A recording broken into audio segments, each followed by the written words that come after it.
Assalamualaikum warahmatullahi wabarakatuh. Selamat pagi.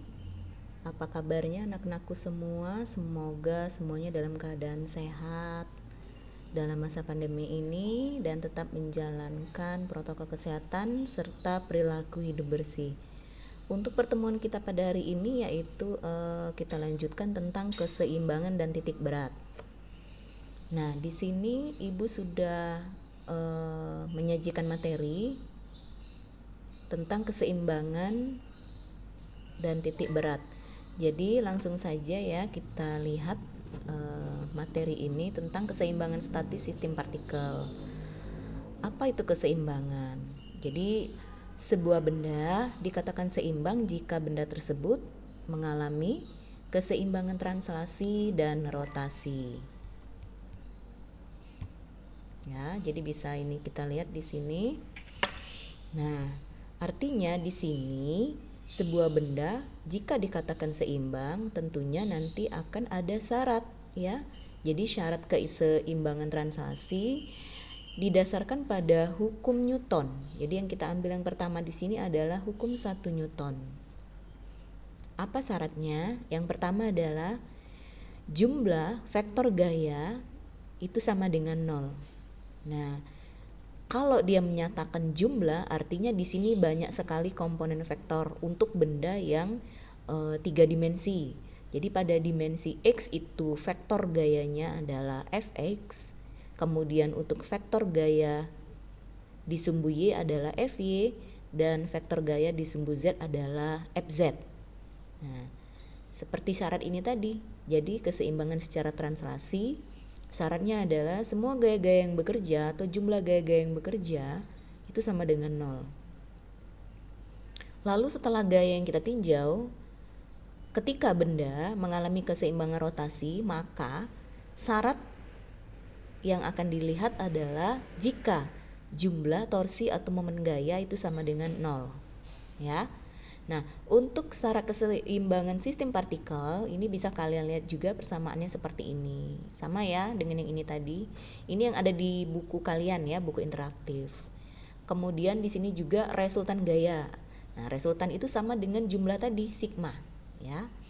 Resultan gaya sama dengan 0 dan resultan torsi harus sama dengan 0. Kemudian kita lihat untuk jenis-jenis keseimbangan ya.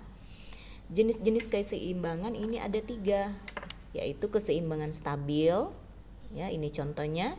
Kemudian keseimbangan labil, artinya labil itu apa yang terjadi? Nah, setelah ada gangguan atau gaya yang bekerja padanya, maka dia tidak akan kembali ke kedudukannya semula. Kalau ini kan mantap nih, stabil, tidak ada gaya yang mengganggu ya. Kemudian yang ketiga keseimbangan netral atau indifferent ya.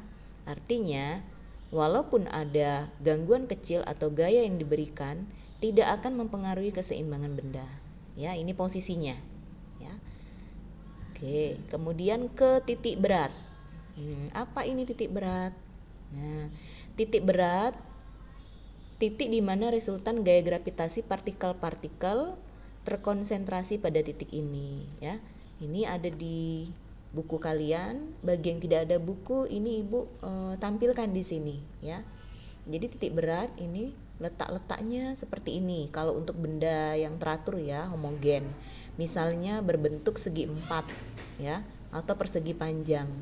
Nah, ini letak titik beratnya. Ini letak titik beratnya ya. Nah, di sini kita lihat karena ada benda terletak pada 2 dimensi atau 3 dimensi, maka kita tinjau untuk menentukan letak titik beratnya, kita tinjau dari koordinat X dan Y. Ya. Nah, untuk rumus titik pusat massa, ini yang tengah-tengah ini ya, letak titik beratnya. Ketika kita akan mencari di mana sih letak titik beratnya, maka kita menggunakan perhitungan seperti ini ya. XPM artinya X koordinat X pusat massa, kemudian Y koordinat Y pusat massa ya. Jadi kalau bendanya berbentuk pelat homogen, maka di sini yang akan kita lihat hubungan antara letaknya ya, letak tiap benda itu terhadap luasan. Nah, itu. Jika bendanya berbentuk batang, maka nanti pengaruhnya terhadap panjang benda ya.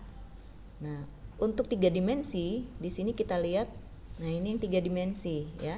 Jadi letak titik berat dari sumbu koordinat X pusat massa, Y pusat massa, dan Z pusat massa. Ini persamaannya ya. Nah, ini kalau dia untuk berbentuk bangun ruang, maka di sini yang kita tinjau adalah volumenya ya. Nanti kita akan masuk di soal. Oke, itu saja dulu materinya dari Ibu ya. Nanti kita langsung kembali ke soal. Sebelumnya kita lihat dulu. Nah, ini untuk letak titik berat ya. Jadi kalau benda yang berbentuk persegi, persegi panjang, lingkaran, dan segitiga, ini namanya benda-benda yang homogen atau teratur. Nah, ini letak titik beratnya di sini. Nih. Ya. Nah, ini untuk yang berbentuk batangan, segi 4, lingkaran, segitiga, kerucut atau limas pejal, silinder, limas pejal, dan berbentuk cincin.